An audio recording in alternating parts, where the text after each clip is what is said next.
प्रभु जी राधे राधे, सबको राधे राधे। सभी अच्छे होंगे, स्वस्थ होंगे, प्रसन्न होंगे। छोटा सा प्रसंग है, बहुत ही सुंदर प्रसंग है, सीख लेने वाला प्रसंग है।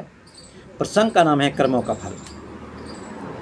एक बिटिया की शादी हुई, लेकिन शादी को बहुत वर्ष बीत गए, ना कोई बेटी हुई घर में, ना बेटा हुआ। लेकिन प्रभु जी बेटे ने जन्म लिया उसके घर में, तो पूरे शादी के 20 वर्ष बाद उस महिला ने एक सुंदर बालक को जन्म दिया। अब आप सोचो, जिस घर में 20 वर्ष बाद या 15 या 16-18 वर्षों के बाद घर में बच्चा जन्म ले, बेटा हो या बेटी हो, तो कितनी खुशियां मनाई जाएंगी। वो माँ बड़ी खुश हुई। आज उसके घर में बेटे ने जन्म लिया, वो भी 20 वर्ष बाद, शादी के 20 वर्ष बाद। बड़ी खुश हुई, घर में खुशियाँ मनाई गई। दादा दादी बड़े खुश हुए, पिताजी सभी बड़े खुश हुए।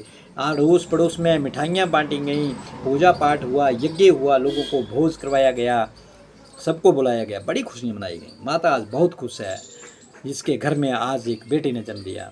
लेकिन प्रभु जी हुआ क्या, वो खुशी ज़्यादा देर नहीं टिक पाई और पूरे 20वें दिन उस बेटे ने अपने प्राण जो थे वो त्याग दिए। अब आप ही सोचिए वो दुख कितना बड़ा दुख होगा, जिस महिला को शादी के 20 वर्ष के बाद एक बच्चे ने जन्म लिया, बेटे ने जन्म लिया, और वो उस घर में खुशियां मनाई गई, लेकिन वो खुशियां टिक नहीं पाई और पूरे 20वें दिन जो था वो बेटा मर गया। कितना दुख होगा उस माँ के लिए, कितना दुख होगा उस परिवार के लिए। माँ बड़ी रोती है, बिलखती है, चिल्लाती है, दादा दादी बहुत रोते हैं, लेकिन क्या करें, जो एक बार छोड़ के चला गया वो वापस नहीं आता। माँ ने कहा, अरे बेटा कम से कम एक बार माँ तो बोलता, एक शब्द माँ तो बोल।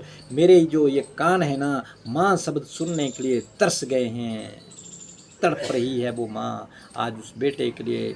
लोगों ने बहुत समझाया, कहा कि शायद आपके भाग्य में पुत्र पुत्री का सुख नहीं होगा, भाग्य में कुछ नहीं होगा, तो वो सुख नहीं मिलेगा। बेटी चुप करो। लेकिन कैसे चुप करेगी वो माँ, कैसे चुप रहेगी वो माँ। वो माँ का आज वो कलेजा जो है ना, वो बाहर को निकलने को आता है, वो तड़पती है, नहीं मानती है। उसने क्या किया, उस बेटे को उठाया, अपने सीने के साथ लगाया और एक सिद्ध पुरुष के पास, एक महात्मा के पास उस बेटे को लेके चली गई। उस सिद्ध पुरुष के आगे उस बेटे को रख दिया और कहा, बाबा जी कम से कम एक बार बेटे से मुझे माँ कहलवा दो, माँ कहलवा दो। मेरे कान जो हैं माँ शब्द सुनने के लिए तड़प रहे हैं। बाबा जी ने मैं उसे समझाया, बेटी रोने से कुछ नहीं होगा, ये नहीं जगेगा, ये मर चुका है। लेकिन माँ नहीं मानती, माँ का दिल नहीं मानता, कहती है एक बार माँ बुलवा दो। बहुत समझाया, बाबा ने नहीं समझी। आखिरकार बाबा ने हाथ में जल लिया, कुछ मंत्र फूंका और उस बेटे के ऊपर वो जल छिड़क दिया। बेटा प्रभु जी ऐसे उठ के बैठ गया जैसे कोई 12, 13, 14 वर्ष का बेटा हो। वो एकदम उठ के बैठ गया। जब उठ के बैठ गया तो माता बड़ी खुश हुई, कहा कि बेटा अब एक बार मुझे माँ बोल, मेरे कान जो है माँ शब्द सुनने के लिए तरस गए हैं, जरा एक बार माँ बोल। अब उस 20 दिन के बेटे ने ऐसे बोला प्रभु, जैसे कोई 10, 12, 15, 20 वर्ष का लड़का हो, वो बात करने लगा। वो माँ से कहता है, किसका बेटा, कौन सा बेटा, कैसा बेटा, और कैसी माँ, किसकी माँ, ना मैं तेरा बेटा ना तुम मेरी माँ। औरत कहती है, बेटा ऐसे नहीं बोलते, कम से कम एक बार माँ तो बोल। अरे कैसी माँ, कौन सी माँ, किसकी माँ, ना मैं आपका बेटा हूँ ना तुम मेरी माँ है। ये तो केवल पिछले जन्मों के कर्मों का हिसाब मैं पूरा करने आई हूँ क्या मतलब, तू बेटा है। अरे मैं बेटा हूँ, आज मैं तेरी कोख से जन्म लिया है तो बेटा हूँ, लेकिन सुन, पिछले जन्म में मैं एक स्त्री थी, एक औरत थी, और तू भी औरत थी पिछले जन्म में। तूने मेरे पति को छीन लिया, तू सौत बन करके मेरे परिवार में घुस गई और मेरे पति को छीन कर लेकर के चली गई, और मैं तड़प तड़प के रो रो के मेरा बड़ा बुरा हाल हुआ था। मेरे बने बनाए घर को उजाड़ के रख दिया और मैं तड़प तड़प के मर गई। उसी का बदला लेने के लिए मैं आज तेरी कोख से बेटा बन करके पैदा हुआ हूँ। जिस तरह मैं रोई, जिस तरह मैं तड़पी, अब तू तड़पेगी। इतनी बात उस बेटे ने कही और वो फिर बेटा वैसे ही गिर पड़ा जैसे पहले का मरा हुआ था।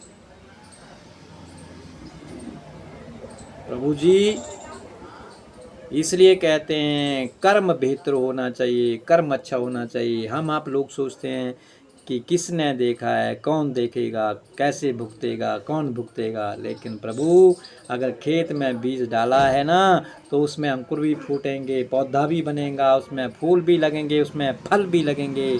और वो एकदम नहीं लगेंगे, उसमें स्प्रे लगेगा। इसीलिए जो आज हमने कर्म किया हुआ है ना, उस कर्म का फल जो है, उसका फल हमें 100% मिलेगा। अगले जन्म नहीं मिलेगा, उससे अगले मिलेगा, लेकिन मिलेगा और ज़रूर मिलेगा। इसलिए हमेशा जो भी कर्म करें, जो भी कार्य करें, सोच समझ कर करें, जिसका फल जो है हमें अच्छे से मिले, बेहतर से मिले। जिस तरह दुख ना पाएं, जिस तरह उस माँ ने पाया उस बेटे के लिए, वो तड़पती रही कि जब तक जिंदा रहेगी तड़पती रहेगी मेरे लिए, मेरे प्रेम के लिए, लेकिन सुख नहीं पाएगी। इसलिए हमेशा अच्छा करने की कोशिश करें, सही रहें, अच्छा कर्म करें, प्रभु का ध्यान करें, स्मरण करें। तो आपको ये प्रसंग कैसा लगा अवश्य लाइक करें और मेरे चैनल को सब्सक्राइब करें। सबको राधे राधे।